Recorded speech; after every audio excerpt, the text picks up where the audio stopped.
വസ്ത്രത്തിനോട് ഉപമിച്ച രണ്ടുപേരെ, അല്ലേ? ഈ ചവച്ചരയ്ക്കപ്പെട്ടത് എന്ന് ഉപമിച്ച രണ്ടുപേരെ, അത്രയേറെ ഇണങ്ങി ചേരേണ്ട രണ്ടുപേര് പിണങ്ങി ജീവിക്കുക, തെറ്റി നിൽക്കുക. ഞാൻ പറഞ്ഞില്ല എന്തിൻ്റെയൊക്കെ പേരിലാ?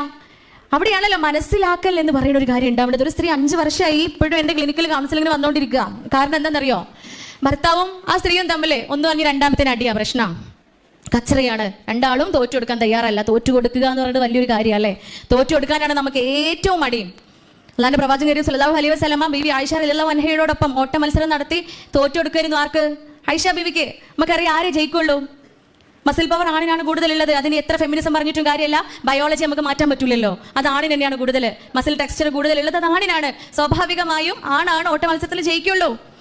പക്ഷേ പ്രവാചകൻ സല്ലല്ലാഹു അലൈഹി വസല്ലം അവിടെ തോറ്റു കൊടുക്കുമായിരുന്നു.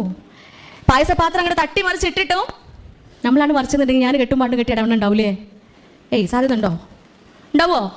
പ്രവാചകൻ എന്താ ചെയ്തത്? ഓരോ ചില്ല് കഷ്ണവും പെറുക്കിയെടുത്ത് അവിടെ ക്ലീൻ ചെയ്തിട്ട് കൊണ്ടുവന്ന കുട്ടിയോട് പറയുന്നുണ്ട്, നിങ്ങൾ ഉമ്മ ഇങ്ങനെയല്ലട്ടോന്ന്, നിങ്ങൾ ഉമ്മ ഇങ്ങനെയല്ലാട്ടോ എന്ന് പറയുന്നുണ്ട്. ക്ഷമയാണ് പ്രിയപ്പെട്ടവരെ, ക്ഷമ. ഈ ക്ഷമ എന്ന് പറഞ്ഞ വാക്കന്നെ പലപ്പോഴും നമ്മളൊക്കെ മറന്നു പോയിട്ടുണ്ട്, അല്ലേ? ക്ഷമയും സഹനം നമ്മുടെ ഡിക്ഷണറിയിൽ ഇല്ല. നമ്മുടെ ഡിക്ഷണറിയിൽ നിന്ന് അത് ആ വാക്കന്നെ മായ്ച്ചു പോയിട്ടുണ്ട്. ആ ക്ഷമയാണ് ജീവിതത്തിലേക്ക് കൊണ്ടുവരേണ്ടത്. ആ സഹനശേഷിയാണ് ജീവിതത്തിലേക്ക് കൊണ്ടുവരേണ്ടത്. ഇവിടെ വഴക്കായി, പ്രശ്നമായി. ഇവരുടെ പ്രത്യേകത എന്താണെന്നറിയാം? വഴക്ക് കൂടി പ്രശ്നമായി കഴിഞ്ഞാൽ